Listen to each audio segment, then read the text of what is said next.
अचानक चौंकाने वाले होंगे अगले 6 महीने धनु राशि वालों, क्योंकि देवगुरु बृहस्पति आपकी कुंडली के सप्तम भाव में विराजमान हैं।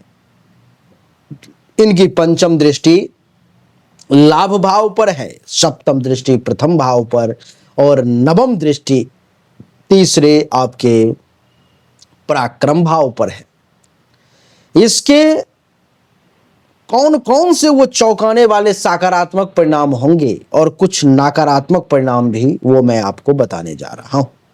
लेकिन उससे पहले मैं आपको देवगुरु बृहस्पति के बारे में और धनु राशि के बारे में कुछ खास बातें बताने का प्रयास मात्र करूंगा।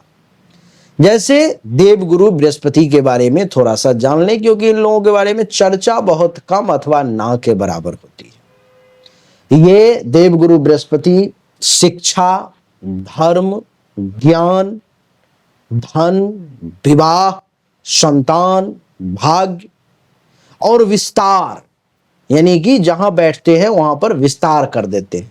ये विस्तार से जुड़े ग्रह हैं। इन्हें शुभ माना जाता है देवी और सज्जनों। ये जीवन में नव परिवर्तन जो आती है उसके लिए देवगुरु बृहस्पति को जिम्मेदार माना जाता है। समृद्धि और मार्गदर्शन सही तरीके से प्राप्त करना हो किसी को तो देवगुरु बृहस्पति की कृपा उसको लगेगी ही लगेगी, अनिवार्य है। जब भी ये किसी भाव में होते हैं तो वहां विकास होगा और शुभ फल की प्राप्ति के संकेत मिलते हैं देवी और सज्जन। ये बृहस्पति के बारे में कुछ बातें बताने का हमने प्रयास किया है। धनु राशि के बारे में अगर मैं बताना चाहूं कुछ बातें, प्रयास करता हूं। धनु राशि के लोग अग्नि तत्व की राशि है। धनु परिवर्तनशील स्वभाव होता है। एक बार अगर सोच लिया कि ये कर लिया तो जरूरी नहीं है कि उस पर वो अडिग रहेंगे। अभी ये सोच लिया तो हो सकता है कि कुछ देर के बाद अपने सोच को बदल दे। नहीं यार, ये तो थोड़ा ठीक नहीं लग रहा है, ये करना पड़ेगा, दूसरा कुछ करना पड़ेगा। यानी कि ये परिवर्तनशील स्वभाव इनका होता है। ये साहसी होते हैं, साहस बहुत होता है, ये साहसी होते हैं। यात्रा, प्रेम और न्याय प्रियता से भरपूर होते हैं धनु राशि के लोग। धनु राशि का स्वामी स्वयं देवगुरु बृहस्पति ही है। इसलिए जब बृहस्पति आप पर दृष्टि डालते हैं तो आपका प्रभाव और ज्यादा गहन और ज्यादा गहन और गंभीर हो जाता है। ये नैतिकता, धार्मिकता, यात्रा और व्यक्तिगत विकास के प्रति समर्पित होते हैं। कभी भी धनु राशि के लोग अपने नैतिकता का ह्रास नहीं होने देते, धर्म के पथ को त्याग नहीं करते। अपने व्यक्तिगत विकास के लिए ये हमेशा समर्पित रहते हैं कि अब ये हो गया तो मुझे अब ये चाहिए, ये चाहिए, ये चाहिए, यानी कि बढ़ते चले जाते हैं। इन सभी स्थिति परिस्थिति को देखते हुए कौन कौन से चौंकाने वाले रिजल्ट्स आपको मिलने वाले हैं, क्या क्या प्राप्त होने वाला है, आइए चर्चा को आरंभ करते हैं। वैवाहिक संबंधों में प्रेम, सहानुभूति और समझदारी। प्रेम, सहानुभूति और समझदारी, ये तीन चीज आपको दाम्पत्य जीवन में प्राप्त होने वाली है। व्यवसायिक गठजोड़ और साझेदारियों को बेहतर परिणाम मिलने वाला ये समय साबित होगा।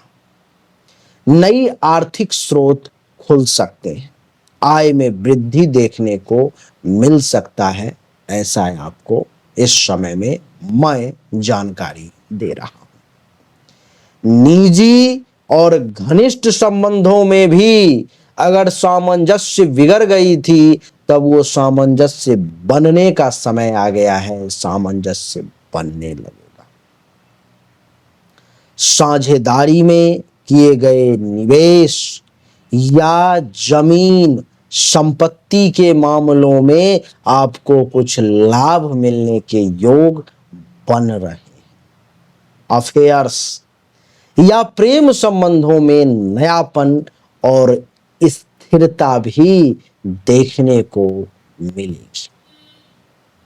विवाह योग्य जितने भी व्यक्ति हैं उन सब के लिए एक नया अवसर, विवाह का अवसर प्राप्त होगा, विवाह होने के योग बनेंगे। साझेदारी या ऑफिस स्तर पर नए सौदे और समझौते दोनों ही संभव हैं, ऐसा देखने को मिलेंगे। मान सम्मान और सामाजिक प्रतिष्ठा में वृद्धि के योग बन रहे हैं। इस समय में संरचनात्मक सहयोगों में सुधार और नए समर्थन मिल सकते हैं, ऐसा मैं समझ पा रहा हूं। व्यावसायिक यात्रा या व्यापारिक यात्रा, दोनों में से कोई भी, व्यावसायिक हो या व्यापारिक हो, बात तो बराबर है। या एक और चीज लो ऐड करता हूं, साधारण यात्रा भी अगर आप करते हो तो ये भी अब लाभदायक सिद्ध होंगे। देवी और सज्जनों, भागीदारी वाले व्यवसायों में सफलता और विस्तार करने के अवसर आपको मिलेंगे, जिसमें भी आपका भागीदार होगा, जिसमें भी आपकी पार्टनरशिप होगी। वैवाहिक या पार्टनरशिप का जहां भी काम है, ऐसे जगहों पर में आपको प्यार और स्नेह मिलने के योग हैं। बातचीत भी बहुत अच्छी होगी, संचार भी बहुत अच्छा रहेगा। सामाजिक संपर्क एवं नेटवर्किंग मजबूत होते हुए दिखाई दे रहे हैं। भाग्य और विजन में सकारात्मक बदलाव भी होगा, ऐसा मैं अनुभव कर पा रहा हूं। तरक्की के, विकास के भी योग बनते हुए मैं देख पा रहा हूं। बहुत सारी ऐसी चीजें हैं जो इस समय में चौंकाने वाली साबित होंगी। कुछ नकारात्मक चीजें भी, जैसे स्वास्थ्य में गिरावट आ सकती है या संतुलन बिगड़ सकता है, विशेष करके पेट से संबंधित समस्या या पाचन तंत्र से संबंधित समस्या या मानसिक तनाव से संबंधित समस्या आपके सामने में आ सकती है। तो किसी भी बातों को लेकर के ज्यादा स्ट्रेस ना लें, बहुत ज्यादा सोचे नहीं, तनाव ना लें। और क्या, तो और भोजन करते वक्त विशेष सावधानी रखें। भोजन के साथ पानी नहीं पिए, या तो पानी 40-45 मिनट पहले पिए या भोजन के 1 घंटे बाद पिए, अच्छा रहेगा पेट के लिए। खर्चों में अप्रत्याशित बढ़ोतरी देखने को मिल सकती है। अपने आप बिना मतलब का, जहां पर में दूसरे समय में 5 रुपया खर्चा हो रहा था, अभी 7 रुपया खर्च देखने को मिलने लगेंगे, 10 रुपए खर्च देखने को मिलने लगेंगे। विवाह, यात्रा, इन सब में कुछ अधिक खर्च होने के योग है। आपको मैं बता दूं कि वैवाहिक जीवन को बिगड़ने ना दें। हो सकता है आप लोगों के बीच में एक दूसरे के विचार को आप पसंद ना करें, कुछ समय के लिए ऐसा संभव है। सामंजस्य ना बैठे, लेकिन इसमें बिखराव ना आने दें। कुछ समय धैर्य रखें, ये सब ठीक हो जाएगा। व्यवसाय या साझेदारी में अचानक उतार चढ़ाव देखने को मिल सकता है। स्थिरता बना करके रखने का प्रयास करें। लापरवाह निर्णयों से धन हानि की संभावना भी है। पार्टनरशिप में खर्च या निवेश में सावधानी विशेष तौर पे रखें, नहीं तो परेशानी हो सकती है। देवी और सज्जनों, आपकी जानकारी के लिए बता दूं कि ये जो मैंने अभी आपको जानकारी दी है, ये 100% एक्यूरेट नहीं है। ये एक सामान्य विवरण है जो सिर्फ देवगुरु बृहस्पति के गोचर में राशि परिवर्तन करने के कारण हमने आपको बताया है। 100% एक्यूरेसी के साथ जानकारी के लिए आपको अपनी पर्सनल जन्म कुंडली और हस्तरेखा की जांच करवानी होगी।